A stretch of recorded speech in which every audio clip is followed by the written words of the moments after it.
If you are a DJ who has been playing with Pioneer CDJs and you're looking into playing with vinyl, this is the video for you.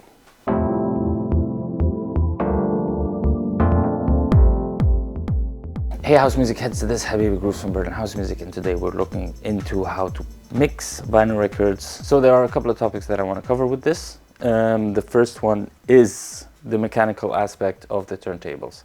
Now I've selected two different turntables for this tutorial, and the reason behind this is people who start out with mixing, they don't have the best equipment, let's say. I got this one I think for like 160 euros new. And it's not the best turntable, to be honest, the Roland 909 turntable. This, on the other hand, the Reloop RP 4000M is a pretty nice one. But it's very good to learn, actually, with, this is my personal belief, it's very good to learn with crappy equipment. So, what I want you to do, actually, first is basically get to your turntables and feel the mechanical aspect of them. Like when you touch them, as you can see now, the slip mat and the turntable are in sync, kind of. So as you can see, if you hold this, it takes a little bit of effort to actually turn it. And with this one, it's actually quite easier because the thing under it, that bad boy, is a little bit heavier, let's say. And so I think this is very important to first get these kind of things out of the way, that you know your way around it. You need to try and rotate a little bit. Take, let's say, a vinyl and put it on and see if you can move it with the slip mat rather than, as you can feel, this is pretty heavy, so you can't really move the record on the slip mat properly without moving the thing under it. Now let's take another record, put this one like this. As you can see, it's pretty dusty. This is a little bit easier. As you can see, if I hold this and I do this, I don't have to put that much pressure into it for it to be turning, whereas with this one it just doesn't turn, basically. So this also depends on the slip mat, turntable, and also, let's say, whether the vinyl is bent and to which degree. This is the first step, getting to know the mechanical aspect of your turntables and being comfortable with it. Now, the second thing that we're going to look into is the track knowledge, aka track selection. So, since we don't have the loop function on the turntables like we used to have on the CDJs, we need to know our tracks and know when around, roughly around, which kind of time we're going to play them or we're going to put them in. So, before we're going to start mixing, we're going to have a little bit of a listen to the tracks that we're going to play. So, actually, I'm going to take the second one, I think. Yes. Okay. So, since this is the first track, kind of started a little bit later. The nice thing, actually, you can see when the breaks are and when the beat comes back in on the vinyl as well, if you have good lighting situation. Obviously, you can always use these thingies.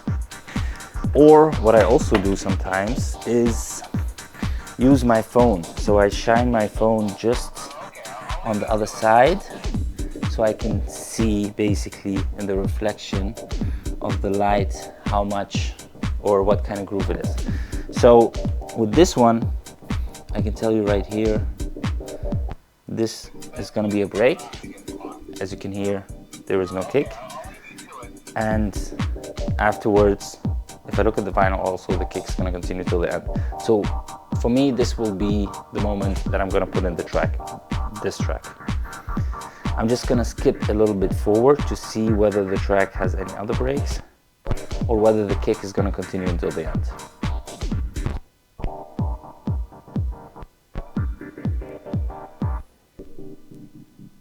Okay, so it continues until the end. So now we have a little bit of an idea of this one. Now let's check out this track. Actually, I wanted to take the second one. Okay, so after the intro at one point, it will have this break, then the kick comes back in, then it has another break, and then this part comes in.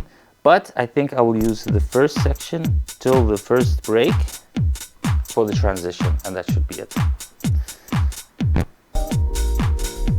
Okay, so usually how I do it, I let one track play, right? Because this is what the people are hearing. What I then do is take one track, find the beginning of it. I hold it basically on the beginning. When I hold it, I don't push it too low that it stops the thing from under it. No, no, no. I just hold the vinyl from the top. So you still have some space. Basically, the turntable is still going. And this way you can control it actually. And then you give it a little push on the exact moment when the beat comes in. For example, here, let's say here.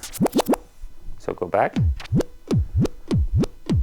So as you can see, this is still going in the same direction. So if I would hold it now, the turntable is still turning.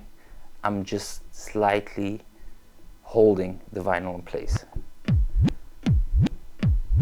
without putting too much effort into it. And this is basically the function of the slip mat.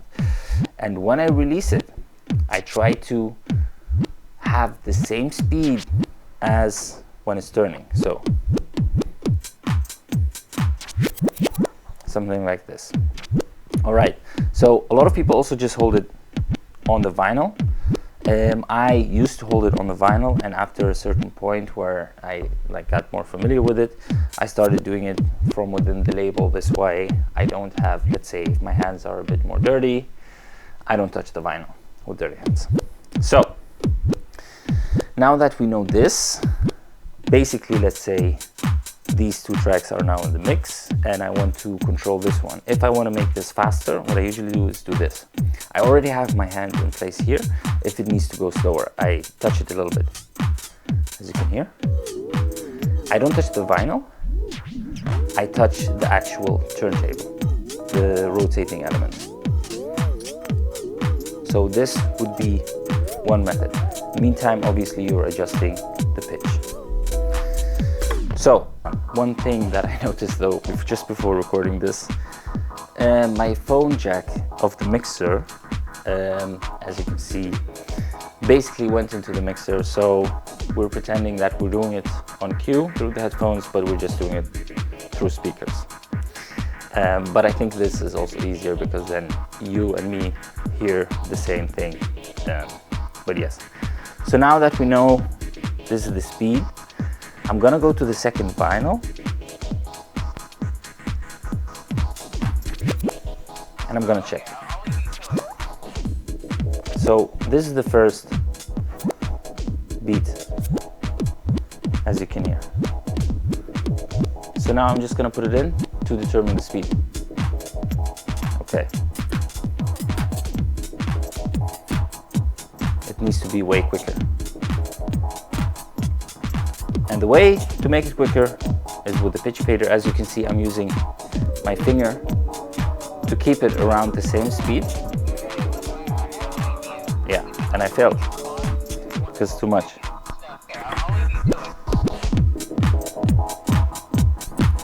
So what I'm doing right now is using this hand to push on the label a little bit further because I know this one is a little bit too slow.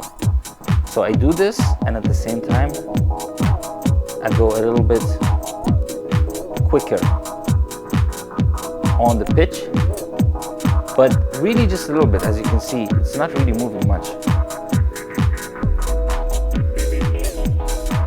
And it needs even a little bit more.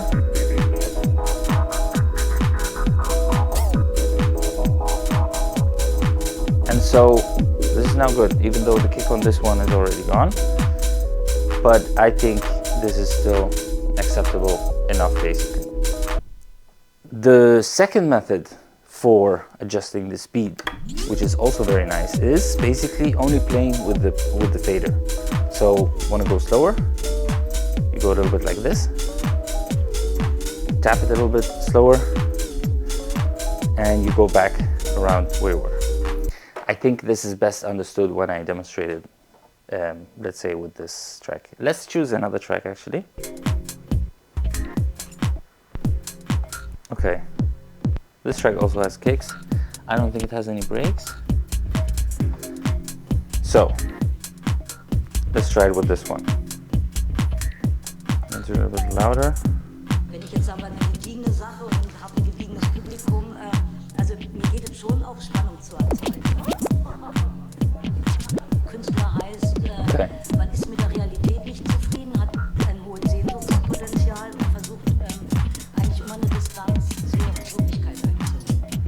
No, I actually don't recognize. Weil die Wirklichkeit ist nicht so befriedigend. Man könnte jetzt rumjammern, aber das Schöne ist, dass man der in seiner Form was entgegensetzt.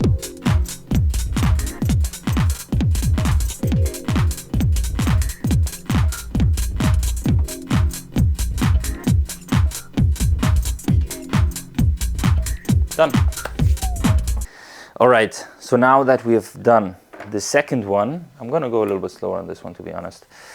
Let us take a look into the third method of controlling basically the speed of the turntable. So let's go back to our original track here.